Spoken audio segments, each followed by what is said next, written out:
Nous appelons tous les Calaisiens actifs, retraités ou privés d'emploi à venir se réunir pour ce moment traditionnel d'échange et de convivialité. Le rendez-vous est fixé le 1er mai à 9h30 devant la Bourse du Travail de Calais. Plus que jamais, cette journée sera l'occasion de porter haut et fort nos revendications face aux défis majeurs de notre territoire. Réaffirmer l'importance du travail, des valeurs d'équité et d'égalité hommes-femmes dans le travail et sa juste rémunération et des conditions dignes pour toutes et tous. Alerter sur les pertes d'emplois et exiger des politiques industrielles ambitieuses pour l'avenir de notre bassin d'emploi. Nous combattrons pour sauvegarder nos services publics et non privés et dégradés. Nous combattrons aussi la réforme des retraites du gouvernement. Nous maintiendrons la pression et exiger le retrait de cette réforme injuste et régressive. Nous exprimons notre solidarité avec les peuples victimes de conflits ou opprimés et nous appellerons à des solutions pacifiques et durables. Nous dénoncerons la précarité et le manque de logements décents et accessibles sur le Calaisis et exigeront des mesures urgentes. Nous vous donnons donc rendez-vous le 1er mai à partir de 9h30 devant la Bourse du Travail de Calais.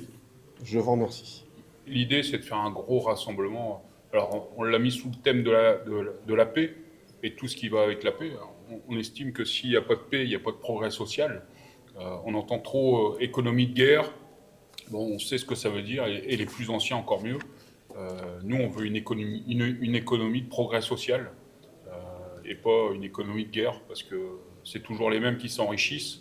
Et on a besoin, et le peuple français a besoin, qu'on s'occupe un peu d'eux, en termes de salaire, en termes d'emploi, et puis notamment sur Calais, une réindustrialisation et l'arrêt des fermetures d'usines, quoi. On en vit. Alors, en limitrophe, on a Solac, par exemple, qui a annoncé hier 600 et quelques emplois supprimés sur l'ensemble de Solac, et il me semble 300. Aux alentours de 150 à 200 sur Dunkerque. Bon. C'est toute une économie et toute une population qui va souffrir de ça, et la population calaisienne est concernée, parce qu'il y a beaucoup de Calaisiens qui travaillent à Solac, par exemple. Alors, conditions de travail, ça va de soi. L'histoire des retraites, elle n'est pas terminée. Il y a eu un sondage IFOP qui est sorti la semaine dernière, qui estime que toujours aux alentours de 70% des Français veulent un retour en arrière. On est toujours sur un retour à la retraite à 60 ans pour tous.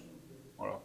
Donc ça n'a pas changé, et malgré le temps qui est passé, les Français sont toujours contre cette réforme scélérate. Pour faire retentir un peu ces revendications légitimes, on a besoin que la population, hein, les salariés, les privés d'emploi, les retraités, comme le disait Ludovic, soient présents le 1er mai pour donner de l'écho et de la force à ces revendications. On voit bien de plus en plus au niveau politique les gouvernements tyranniques qui se succèdent dans de nombreux pays, où la haine de l'humain est de plus en plus grande, notamment, alors je vais en citer quelques-uns, il y a l'Italie, la Hongrie. On voit que avec le nouveau gouvernement américain, ça devient de plus en plus difficile de dialoguer avec eux, alors que c'est normalement le pays de l'ouverture, et on s'aperçoit que à l'heure actuelle, ça devient, ils vivent en autarcie, enfin peut-être pas en autarcie, mais ils vivent de plus en plus avec des problématiques qui sont de plus en plus difficiles à vivre pour le peuple américain. Malheureusement, la guerre qui se passe à Gaza, le peuple palestinien qui est complètement anéanti, et ça devient de plus en plus difficile. Alors simplement, pour faire un petit peu d'histoire, c'est que Gaza porte bien son nom. Il y a un gisement de gaz qui est à je ne sais plus, à quelques mille miles de Gaza, et que ça rapporte 3,5 milliards de dollars au pays israélien. La guerre en Ukraine, on s'enlise de plus en plus. La guerre en Ukraine, ça ne dure pas depuis 2-3 ans, hein, ça dure depuis 2014. La guerre ne rapporte de l'argent qu'aux milliardaires. Voilà. Hervé faisait référence aux États-Unis. C'est un pays qui est géré par des milliardaires, pour les milliardaires. c'est pas pour les salariés ou les smicards, c'est vraiment géré par des milliardaires pour des milliardaires. Et toutes les guerres amènent un enrichissement pour ces mêmes personnes, les fabricants d'armes, ou alors prendre des territoires pour récupérer des matières rares, par exemple, ou plus ubuesque, le Groenland. Enfin bref, on est dans un monde qui part vraiment n'importe comment. On a besoin de recentrer les choses sur les besoins de la population. C'est quoi les besoins de la population? Bon, c'est pas d'avoir des milliards, c'est d'avoir de quoi vivre dignement et de profiter de la vie. C'est pas la volonté des dirigeants politiques qu'on a. Et c'est gangréné par l'extrême droite. Tout ce que dit l'extrême droite mondialement, enfin, Trump, Musk qui fait un salut nazi par exemple, Viktor Orban qui fait régner la terreur dans son pays, c'est un extrémiste, la famille Le Pen et ses sous-fifres qui, eux, vendent du rêve aux pauvres gens qui y croient parce qu'ils n'ont plus que ça à croire, et derrière, ils ont une politique bien spécifique, c'est une politique pour le capital. Voilà. On voit Bardella défendre plus virulemment Arnaud, celui de LVMH, que le smicard du coin. Quand la CGT dit on veut augmenter les salaires, Le Pen et sa famille disaient nous on va augmenter le salaire net aussi, sauf que la méthode n'est pas la même. La méthode de l'augmentation des salaires pour le FN, c'est la baisse des cotisations patronales et salariales. Et c'est ça qui finance notre système de santé, par exemple. Donc demain, si le FN arrivait au pouvoir, peut-être qu'on aurait une augmentation de notre salaire net, et par contre, il faudra avoir une bonne carte bleue pour aller à l'hôpital se faire soigner. On rentre dans un système américain où, si on a de l'argent, on peut se faire soigner. Si on n'a pas d'argent, on reste dans la rue et on crève. Donc c'est pas ça qu'on veut. Nous, on a quand même un système social en France, issu de la guerre quand même, issu de 1945, où il me semble qu'en 1945, la France était anéantie et financièrement et en termes de politique. On a réussi quand même à sortir, malgré tout, un système social qui, depuis 1945, fonctionne. C'est ce qui nous a aussi permis de passer, avec quelques encombres, mais par rapport à d'autres pays, la période Covid. Si on n'avait pas, parce que Macron est arrivé, il a dit nos limites sur l'argent, mais l'argent, c'était bien l'argent de la Sécu et l'argent de nos impôts. Hein. Et si on n'avait pas ce système protecteur pour les plus faibles, eh ben, il n'aurait pas distribué de l'argent comme ça. Voilà. Parce que si ça sort de la poche du capital ou du patronat, ça sort jamais. Hein. Faut que ça rentre, jamais que ça sorte. On veut vraiment mettre en parallèle ou en opposition la guerre et le progrès social. Le 1er mai, pour les Calaisiens, ce sera quoi? Parce que Calais, c'est loin quand même de l'Ukraine, hein, même si c'est important l'Ukraine. Je ne dis pas que c'est pas important, mais Marquet-Balzan, Prysmian, Arcelor, ouais. etc. Donc comment convaincre les Calaisiens de se rassembler alors que tout ferme et rien ne va? Alors, on est la CGT, on a 130 et quelques années on est né il y a 130 et quelques années d'histoire. On n'imagine pas gagner un conflit sans rapport de force. Forcément, pour arrêter les fermetures d'usines, c'est ce qu'on disait en préambule, pour arrêter cette saignée d'usines, il faut qu'on ait un rapport de force. Si les salariés n'ont pas compris qu'en se rassemblant, on est plus fort qu'isolé, ça va être compliqué. Et on pense qu'à un moment donné, on va se rassembler. C'est obligatoire. Et pour arrêter cette hémorragie de chômage latent sur notre région, c'est pas que le commerce qu'il faut axer. C'est aussi sur l'industrie. On sort du Covid, on a des pouvoirs politiques qui nous disent on va fabriquer le Doliprane, je prends un exemple, hein. On va fabriquer le Doliprane sur notre territoire parce que c'est inadmissible qu'on soit soumis à la Chine ou je ne sais quel autre pays. On en est où de cette relance de médicaments, par exemple? On n'en est nulle part. Et si nous, salariés et organisations syndicales, on ne va pas chercher ou on ne va pas titiller les politiques pour leur dire hey, vous avez fait des promesses, respectez vos promesses, c'est pas tout seul qu'on va réussir l'histoire. Mais c'est un travail de longue haleine. Voilà, ça passe aussi par le 1er mai, la fête internationale des droits des travailleurs. On prend ce rendez-vous pour dire aux Calaisiens, organisons-nous pour aller chercher notre dû. Voilà. Alors le progrès social passe par l'emploi, évidemment. L'emploi, les conditions de travail, On veut de l'emploi sur le territoire. C'est pas que que le Dragon ou le Varan qui va amener du boulot à tout le monde, quoi. On a Dunkerque qui se développe énormément avec les méga-usines de batteries. Forcément qu'on va amener du salarié là-dedans. Des Calaisiens ou la périphérie calaisienne va y aller là-dedans. Il faut développer aussi l'infrastructure pour leur permettre d'aller au travail. Et c'est pas en mettant des grosses usines sans infrastructure ferroviaire, par exemple, ou en bus ou en transport en commun qu'on va y arriver. Donc, il y a plus ce... Je pense que les politiques font une erreur à ne pas écouter les salariés et leurs représentants, les organisations syndicales. On demande juste de vivre décemment de notre métier, de notre savoir-faire, et pas être tributaire d'aide ou je ne sais quel autre machin. On veut un boulot et du coup, il faut développer l'industrie sur Calais. Là, on parle généralement sur l'emploi, sur l'industrie, sur machin, parce qu'on est l'union locale. Après, chaque syndicat travaille aussi les revendications. Oui, l'hôpital a gagné sur les temps partiels. Oui, le port a gagné sur les jours qui leur a été volés. Oui, les cheminots ont gagné aussi quelques victoires.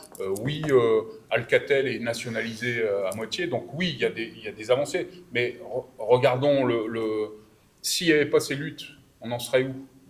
Donc oui, si on peut agglomérer toutes ces victoires, et c'est un peu le but aussi du 1er mai, de faire parler les syndicats qui ont obtenu des victoires pour donner aussi de l'espoir à ceux qui sont pas encore organisés ou qui ont un peu le moral dans les chaussettes.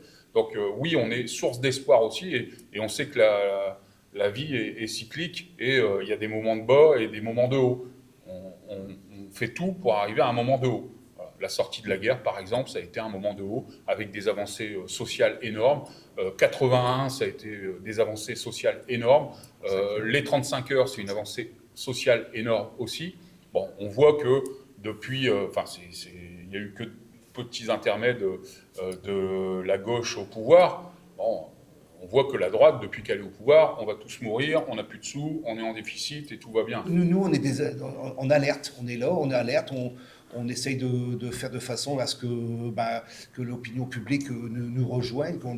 Je pense on fait le travail. Maintenant, si les gens ne perçoivent pas, parce que pour l'instant tout va bien dans leur foyer, mais un jour ou l'autre, dans une carrière de quelqu'un, il y a toujours des hauts et des bas. Combien de gens on voit qui viennent ici, quelquefois c'est même très très difficile psychologiquement de recevoir les gens. Par contre, le taux de syndicalisation, il a augmenté. On voit qu'il y a certaines personnes, certaines corporations qui ont commencé à prendre conscience que plus costaud on est, plus on est fort et plus on peut intervenir. Nous, c'est de l'espoir qu'on essaye de donner. On a une solution, c'est de rassembler les salariés, les actifs, la population, les citoyens, les rassembler pour avoir un progrès social. C'est pas une promesse, c'est de l'espoir. On est source d'espoir parce que la recette, elle est rapport de force. Comment mobiliser au 1er mai les Calaisiens qui se sont fait virer de Marc et Balzan, se sont fait virer de Prisman, se sont même fait balancer, et là Arcelor maintenant, et puis tous ces magasins qui ferment sur tous les boulevards. Donc comment parvenir à... Mais dans toutes ces fermetures, il y a eu une bataille avant. Et la CGT était partie prenante.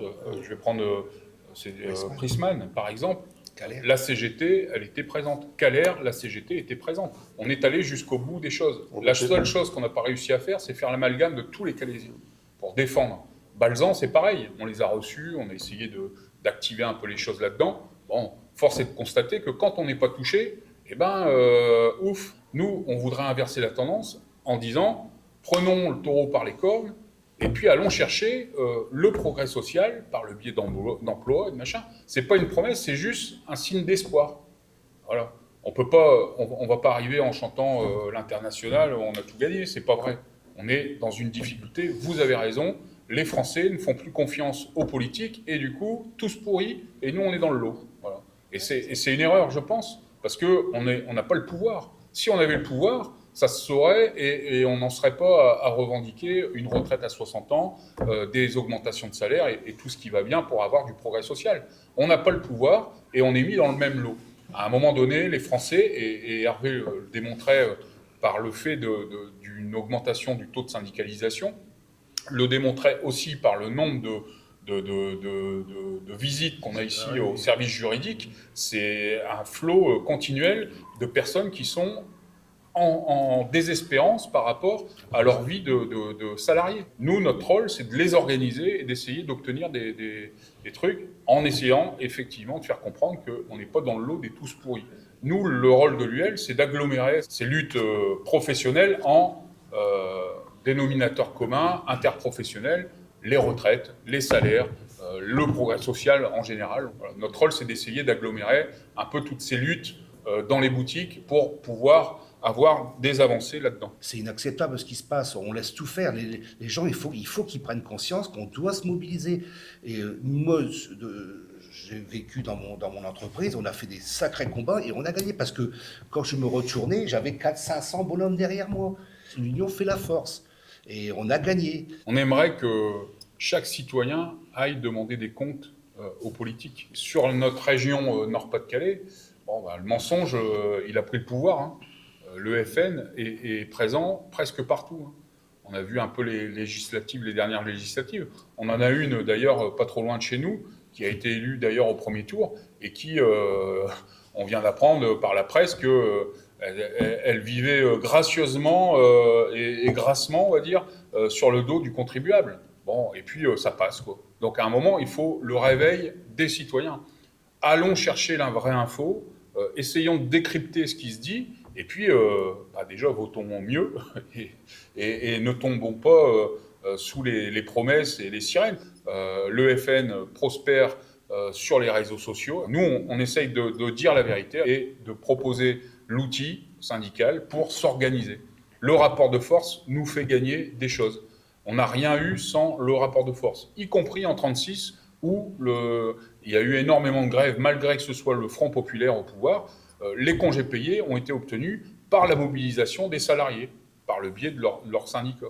Voilà. À chaque fois, on a eu une mobilisation qui a créé des avancées sociales. 95, c'est un exemple aussi. Après 95, on a eu des choses positives. 81, c'est Mitterrand au pouvoir avec une alliance de gauche jusqu'à 83. En 83, à partir de 83, il est repassé à l'austérité, mais entre 81 et 83, on a eu des avancées sociales énormes. La mise en place des CHSCT, par exemple, qui a été flinguée par Macron. On voit le résultat de cette fin des CHSCT. Parce qu'on avait une instance de proximité qui parlait que de la santé au travail. On l'a pu. On est un des pays où il y a le plus de morts au travail. Est-ce que c'est normal en 2025 d'avoir une augmentation des morts au travail? Je ne pense pas. On est au temps de l'IA et de je ne sais quoi comme avancée technologique et on a plus de morts au travail. Il y a bien un problème derrière. On peut détricoter comme ça tous leurs programmes.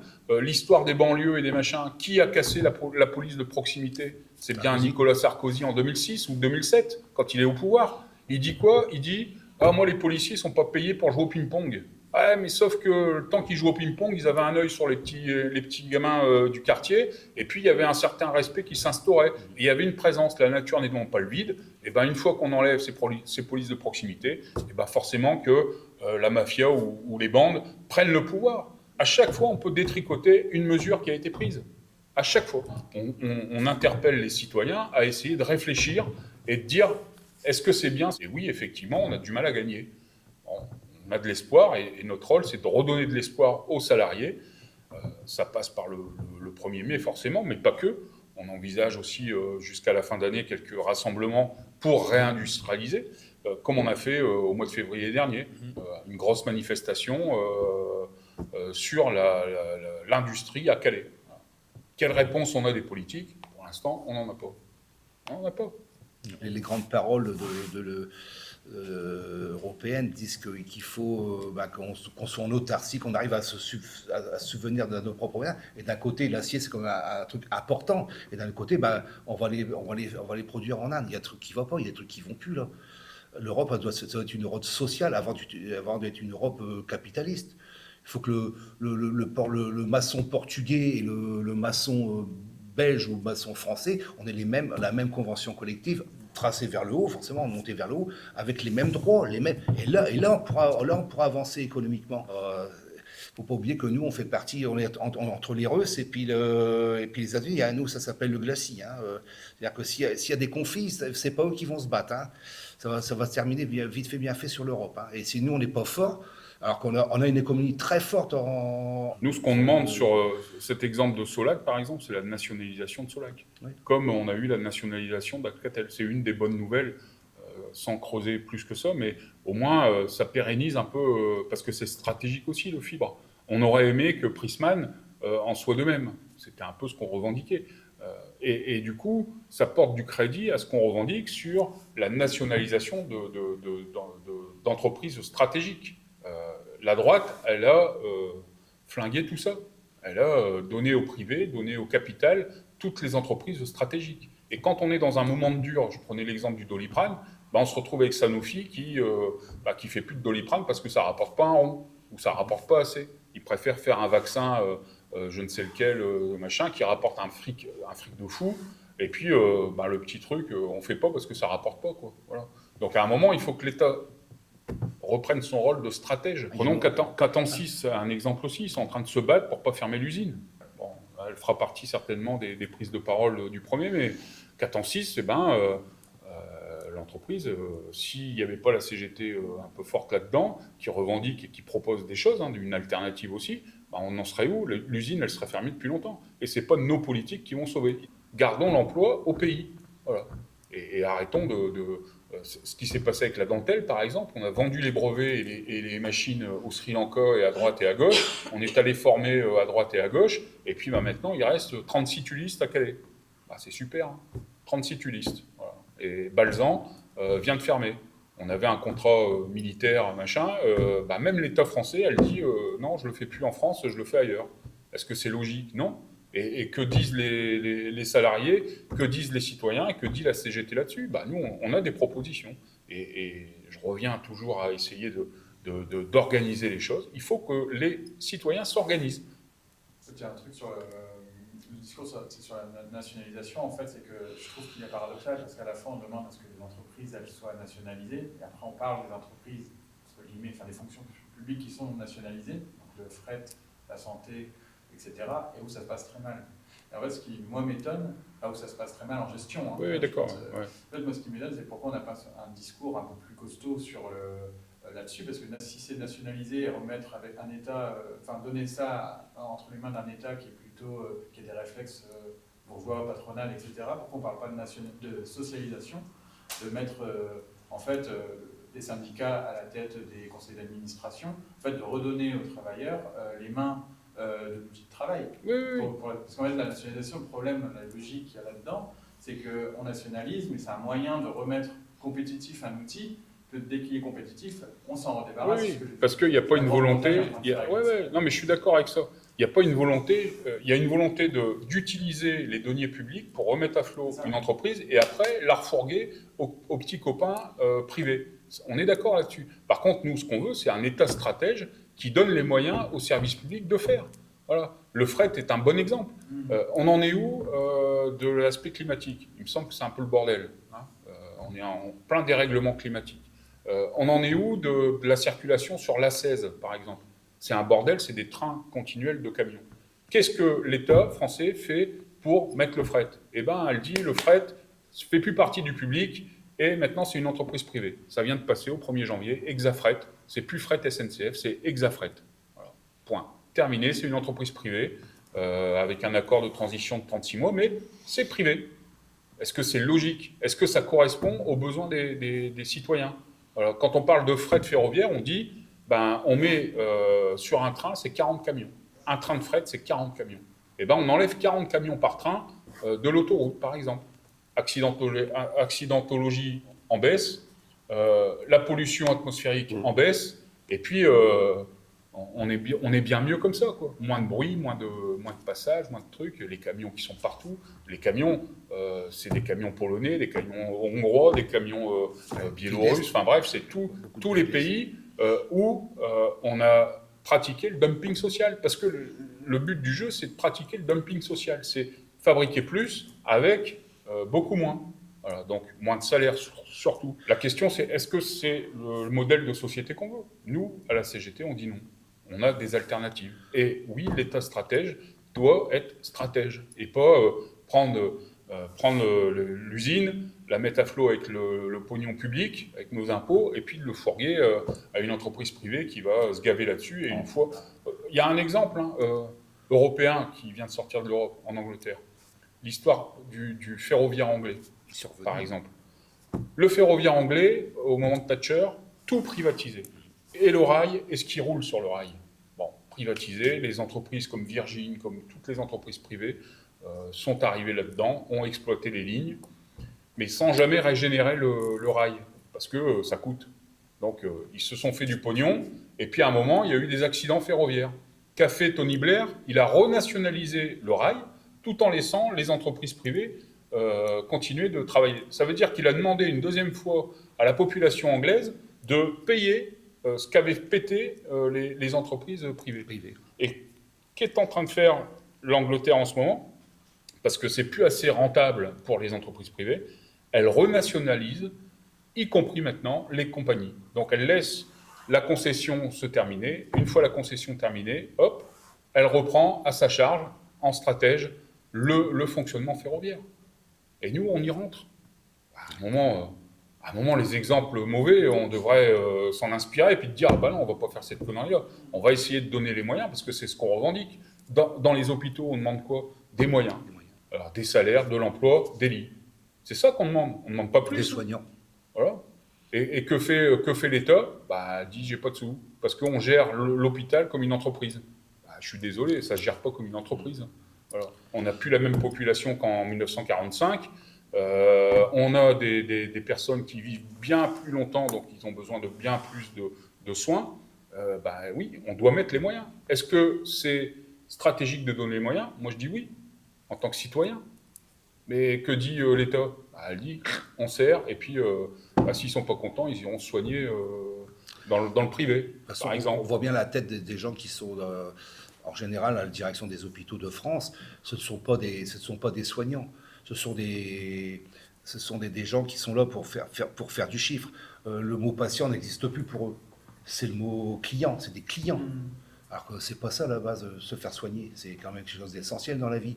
Parce que déjà, quand on commence à avoir des maladies, bah forcément, si on a une mauvaise bouffe, parce que tout est lié, hein, tout est lié.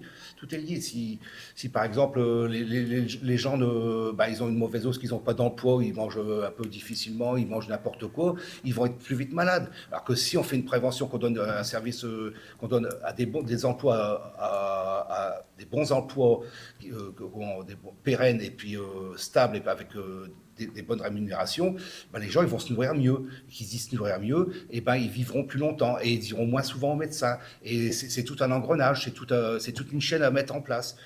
L'éducation nationale, on est en train de couper des classes entières. Je sais pas, l'éducation c'est la base, c'est la base.